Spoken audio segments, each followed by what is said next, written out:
top 10 des films du MCU et on commence avec Logan. D'accord, je m'attendais pas à voir Logan ici, mais du coup, bah, Logan va aller en numéro 2 puisque c'est un des plus grands films de super-héros qui existe, donc en numéro 2. Très bien.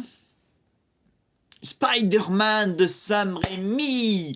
Je vais le mettre en première position au charisme parce que c'est un des plus grands films de super-héros jamais réalisés et que je continuerai toujours de dire que si Sam Raimi était embauché pour réaliser plusieurs films Marvel, ça redeviendrait la franchise la plus populaire au monde parce que la trilogie Spider-Man est la plus grande trilogie de super-héros au monde. Voilà, ça c'est dit, c'est fait. On peut aller plus loin. Ant-Man. Ah oui, d'accord, donc on passe de Logan à Spider-Man à Ant-Man. Bon, c'est très sympa, Ant-Man. Hein. Bon, surtout le premier qui reste le plus correct, le plus notable, surtout parce que Edgar Wright avait bossé dessus avant de se faire prendre sa place par Peyton Reed. Parce que différent artistique avec Kevin Feige, je suppose. Ant-Man, bon allez, en vrai, dans la gestion du rythme, du montage, et parce qu'il a un humour quand même qui fonctionne assez bien, un rythme, un humour qui s'accorde assez bien, et que Paul Rudd c'est un acteur très sympa, je vais le mettre en... Allez, en septième. Ouais, c'est la bonne place. Ensuite, j'ai pas vu, désolé. Je vais le mettre en dixième parce que j'ai pas vu, mais je l'aurais sûrement mis à une autre place si je l'avais vu. Electra, ça non plus, j'ai pas vu, ça va aller en numéro 9.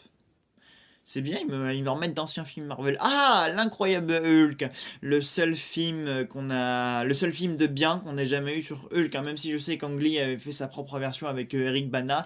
Euh, j'ai bien aimé ce Hulk. Je pense que c'est même un des Marvel les plus indépendants qui soient. Voilà, même si après du coup Hulk a changé a changé de visage, je souhaiterais bien connu de Mark Ruffalo. Mais j'aime bien ce Hulk, voilà, c'est un Hulk indépendant, un Hulk bien foutu, c'est un Hulk qui a de la gueule. J'aime beaucoup. J'ai pas d'autres choses parce que ça fait longtemps que je l'ai pas vu, mais c'est un des rares Marvel qui m'a bien marqué, donc depuis que je l'ai vu pour la première fois, il y a peut-être 10 ans de ça, donc ouais, il va aller en 5.